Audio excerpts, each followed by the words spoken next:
Galera, duas partículas de cargas, já desenhei aqui, ó, 4 vezes 10 a menos 5 coulomb e 1 vezes 10 a menos 5 coulomb, estão alinhadas no eixo X, separadas 6 metros uma da outra. Sabe-se que Q1 encontra-se na origem do sistema, então a gente vai dizer que Q1 está aqui na posição 0 e o Q2 está aqui na posição 6. Tudo bem? E considere que K é 9 vezes 10 a 9. Determine. Ele quer saber na letra A posição entre as cargas onde o campo elétrico é nulo. Deixa eu dar mais espaço aqui. A posição entre as cargas onde o campo elétrico é nulo. Bem, vai existir algum lugar aqui no meio, que eu não sei ainda, né? Algum lugar aqui no meio em que o campo elétrico vai dar 0. Vou chamar esse ponto aqui de P. Como é que sabe que é aí no meio, Zeca? Porque ó, as duas cargas são positivas. Essa carga 1 gera um campo aqui, ó, saindo dela para a direita. Essa carga 2 gera um campo saindo dela, então esse campo vai ser para a esquerda. Beleza? E só tem um jeito, né, de dois vetores se anularem, se eles tiverem sentidos opostos. E só aqui no meio é que esses dois vetores vão ter sentidos opostos. Se eu pegasse um ponto 1, P aqui, ó, a carga 1, que é positiva, ia gerar um campo para esquerda. A carga 2, que também é positiva, ia gerar um campo para a minha esquerda aqui. Beleza? E os dois campos teriam o mesmo sentido. Aqui eu vou somar, então não tem como se anular. Aqui, de forma equivalente, os dois seriam para a direita. Eu vou somar, não tem como se anular. Então, nesse caso, só aqui no meio que os dois campos se anulam. Onde que é esse ponto P? A gente vai falar o seguinte, que esse ponto P, ele está a uma distância x da carga 1 e está a uma distância y da carga 2. Beleza? E x mais y, isso aqui é a resposta da A, x mais y eu tenho certeza que vai dar 6. Certo? Eu sei também o seguinte, né? Para se anular, os dois campos têm que ser iguais. Então eu posso igualar as duas equações. O campo 1 tem que ser igual ao campo 2. O campo 1 vai ser Q1 sobre x, que é a distância até o ponto P, ao quadrado. O ponto 2 vai ser Q2 sobre y, que é a distância da carga 2 até o ponto P, ao quadrado. Tem K dos dois lados, eu posso cortar, né? Beleza? E daí vai ficar o seguinte, 4 vezes 10 a menos 5, beleza? Sobre x ao quadrado é igual a 1 vezes 10 a menos 5, sobre y ao quadrado. Aqui eu posso cortar o 10 a menos 5 com 10 a menos 5, estão vendo? E aqui eu uso uma coisa que eu acho bacana, particularmente. Quando eu tenho termos ao quadrado, eu dou uma olhada se eu consigo tirar a raiz quadrada de todo mundo. Consigo, né? Porque aqui é 4, aqui é 1x quadrado e y quadrado. Então, para facilitar a minha vida, eu faço isso. Tiro a raiz quadrada dos dois lados e de todo mundo. Raiz quadrada de 4 é 2, de x ao quadrado é x, de 1 é 1, de y ao quadrado é 1. E aqui eu arrumo uma relação simples, ó. Multiplico cruzado, x é igual a 2y. Tudo bem? Se eu jogar aqui, ó, x é igual a 2y, 2y mais y tem que dar 6. Então, 3y é igual a 6, então y vai ser 2 metros. Galera, esse y é 2, x é 4. Essa é a posição 0, né? Então, o ponto P, ó, vai estar a uma distância x da posição 0. Então, essa posição aqui é a posição 4 metros. Ok? Fechou?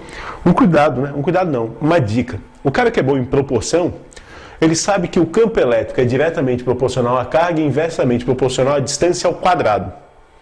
Beleza? Sempre que a carga aumenta, o campo aumenta. Sempre que a distância aumenta, o campo é reduzido ao quadrado. Então, olha só, né? Para rolar um equilíbrio, para que os campos se anulem, eu tenho que ter um ponto mais perto da carga 2. Porque é uma carga menor, então a distância tem que ser menor para compensar. Ela é quantas vezes menor? 4. Então a distância tem que ser 2 vezes menor para compensar, porque a distância é o quadrado. E 2 ao quadrado é 4. Então, se a carga é 4 vezes menor, a distância ao quadrado também tem que ser 4 vezes menor. Então, a distância tem que ser 2 vezes menor. Então, o cara já saberia de cara que essa distância aqui é 2D e essa é D, e poderia partir direto só para essa relação. Tudo bem? Galera, letra B, então. Letra B quer saber o potencial eletrostático no ponto X igual a 3 metros. Eu redesenhei aqui, né? Por causa da bagunça. Então, eu vou ter um ponto P aqui, né? A 3 metros de cada carga. Porque ó, se aqui é o 0, aqui é o 3, aqui é o ponto 2, que é 6. Tudo bem? Então vai estar a 3 metros de cada carga. Não esquece que potencial é uma grandeza escalar. Não tem esse papo de vetor. A gente calcula cada um e soma, respeitando o sinal. Se a carga é positiva, gera um potencial positivo. Se a carga é negativa, gera um potencial negativo. Como as duas são positivas, os dois potenciais vão ser positivos. Vamos calcular aqui, né? O potencial gerado pela carga 1 vai ser K vezes Q1 sobre a distância 1. Distância 1 não tem nada de quadrado aqui, né? 9 vezes 10 na 9, vezes 4 vezes 10 na menos 5. A distância está em metros já, 3. E a gente dá uma simplificada aqui nesse 9 com esse 3, né? Que vai dar 3. 3 vezes 4, 12. Então isso aqui vai ser 12 vezes 10 na 4 volts. Vamos fazer a mesma coisa para a carga 2. K, Q2 sobre D2. 9 vezes 10 na 9. 1 vezes 10 na menos 5 sobre 3.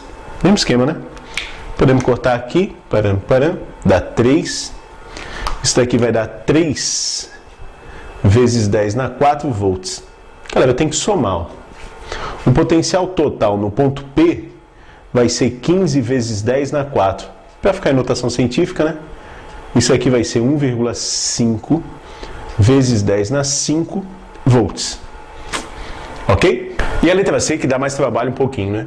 O módulo a direção e sentido da aceleração, no caso de ser colocado uma partícula de carga Q3, 1 vezes 10 na menos 5 coulomb, e massa 1 kg no ponto do meio da distância entre Q1 e Q2. Então, beleza. Nesse ponto P aqui, ó, a 3 metros, eu vou colocar uma carga de 1 vezes 10 na menos 5, que 1 vezes 10 na menos 5 coulomb. Ok? Tudo bem. Eu quero saber o que mesmo? A aceleração, né? Se eu quero saber a aceleração tem a ver com força. Força resultante é massa vezes aceleração. Como a gente está falando de carga elétrica, essa força aqui é força elétrica. E força elétrica tem a ver com campo elétrico, né? Vai ser campo elétrico vezes carga. Tudo bem? Então, qual é o caminho a seguir? Eu acho o campo, acho a força que atua na partícula e com a força eu descubro a aceleração. Certo? Então vamos começar pelo campo, né? Quanto que é o campo elétrico gerado no ponto P? Ó, o campo elétrico gerado no ponto P a gente tem que tomar cuidado, porque é o campo gerado por duas cargas. Essa carga 1, que é positiva, ela gera um campo saindo, né? Campo saindo, fazer vermelhinho aqui, ó. A carga 1 gera um campo saindo, que a gente vai chamar de E1. Campo sai da carga positiva, né? A carga 2, que também é positiva, também gera um campo saindo. Só que o ponto P está à esquerda da carga 2, então vai gerar um campo para cá. Então tem aqui, ó, dois vetores com sentidos opostos.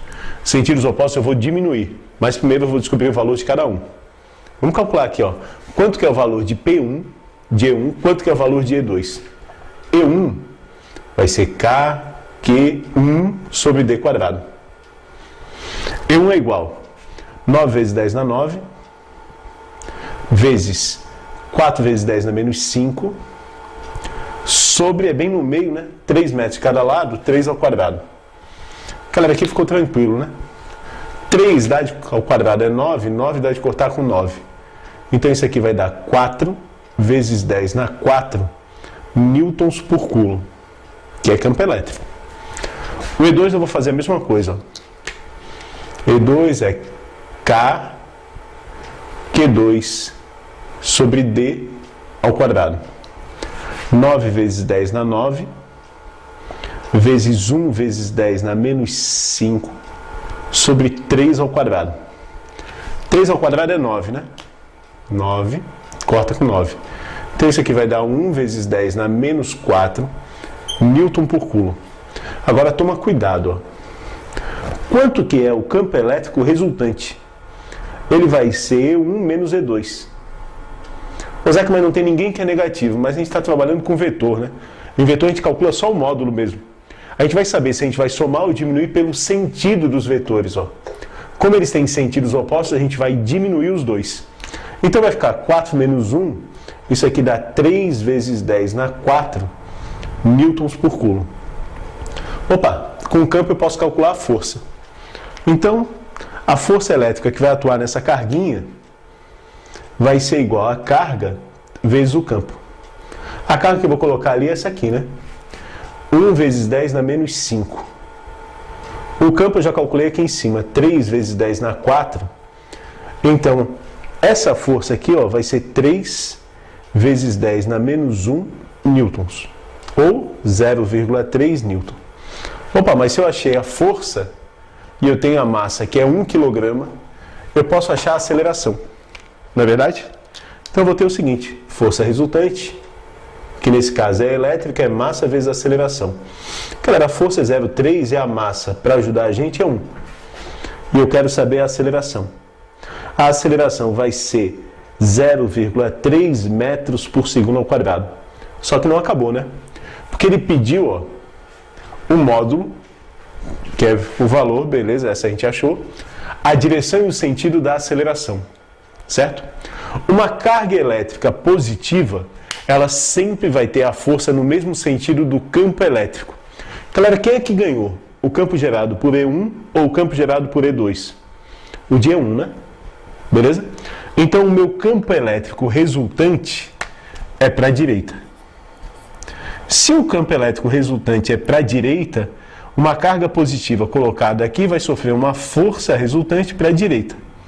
E se a força é para a direita, como é a força que causa aceleração, ele vai ter também uma aceleração horizontal para a direita. Tudo bem?